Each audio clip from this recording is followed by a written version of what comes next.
नमस्कार साथियों, जैसा कि आप लोग जानते हो कि इन दिनों में कॉलेज यूनिवर्सिटीज़ में बीपीएड एमपीएड के दाखिले हो रहे हैं। ऐसे बहुत से कॉलेज बन चुके हैं, खास करके जो हरियाणा के या हरियाणा के बॉर्डर पर पंजाब के कॉलेज हैं, उन कॉलेजों में दाखिले के लिए अभी से अगर कहीं पता करते हैं लोकल बच्चे तो बता देते हैं सीटें फुल हो चुकी हैं।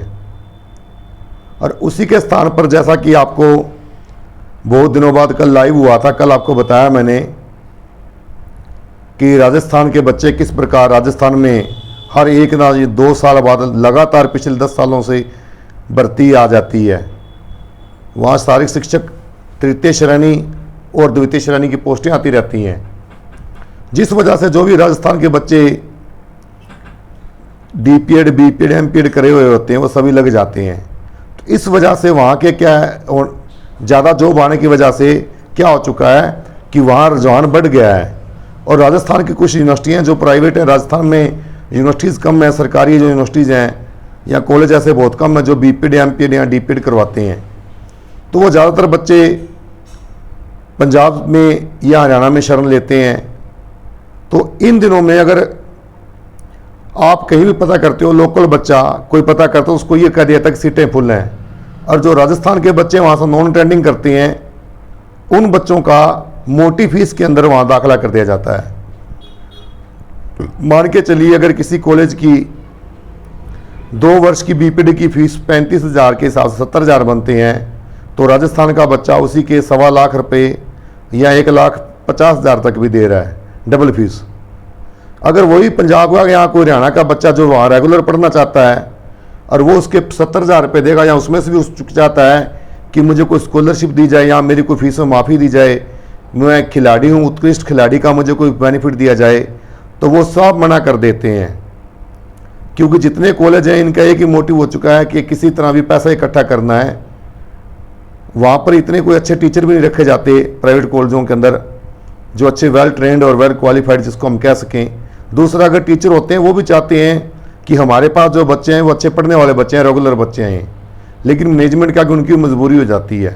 तो इस प्रकार एनसीईटी को शारीरिक शिक्षा का जो केंद्रीय सलाहकार बोर्ड है और जितनी भी संस्थाएं जो व्यक्ति शारीरिक शिक्षा के क्षेत्र में कार्य कर रहे हैं उनको ठोस कदम उठाने की ज़रूरत है। ऐसे कॉलेजों के ऊपर एनसीईटी के द्वारा कार्रवाई की जाए, उनकी मान्यता रद्द की जाए। क्योंकि हर स्टेट का अगर किसी स्टेट का कॉलेज है तो उस स्टेट का कोई विशेष कोटा होना चाहिए कि 70% या 75% बच्चे उसी स्टेट के दाखिल होंगे। उसके बाद वो स्टेट वो बच्चे जो बिल्कुल आसपास के क्षेत्रों से होते हैं उस स्टेट के बॉर्डरों पर उनका नंबर होना चाहिए, उसके बाद दूसरे बच्चों का नंबर हो।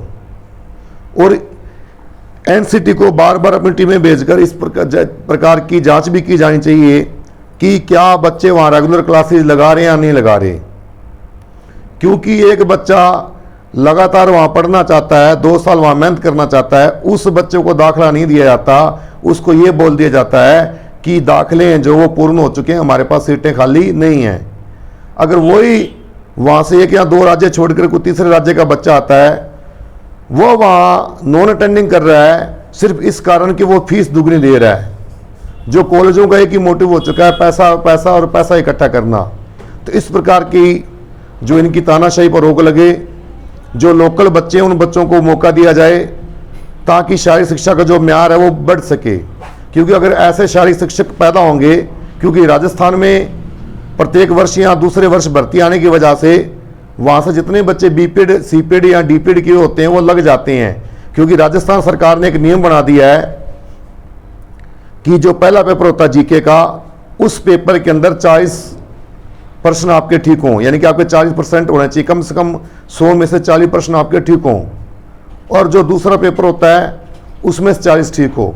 तो जो हरियाणा पंजाब के दूसरे स्टेटों के बच्चे होते हैं वहाँ पर जाकर नहीं लग पाते, क्योंकि वो जीके का पेपर और नेगेटिव मार्किंग के कारण वो पेपर पास नहीं कर सकते।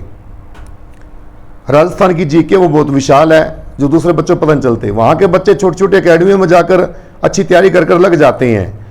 हालांकि गेम की उन बच्चों की इतनी नॉलेज नहीं होती, क्योंकि वो सभी के सभी बच्चे यहाँ से नॉन अटेंडिंग कह लो या हवा के अंदर ही कह लो, आप तुक्के से कह लो, ज़्यादा पैसा देकर बीपेड या सीपेड डीपेड कर जाते हैं।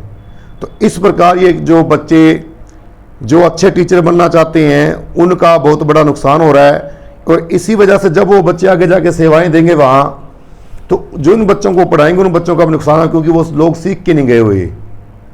तो इस प्रकार एनसीटी को चाहिए कि अपनी टीमें गठित करके कॉलेजों की बार बार इंस्पेक्शन हो, किस कॉलेज में रेगुलर क्लासेज लग रही हैं, किस में नहीं लग रही, और जो डमी दाखिले हैं ये डमी दाखिले बंद हो, इन दाखिलों कैंसिल किया जाए और जो रेगुलर दाखिले हैं वही रखे जाएं।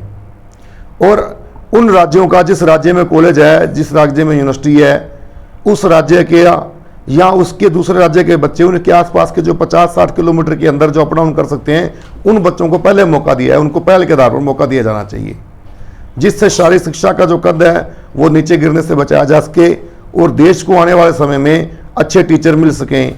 तो इन बातों के साथ मैं विराम दूंगा। आशा करूंगा कि आप सब लोग इस मुहिम में मेरा साथ देंगे। धन्यवाद।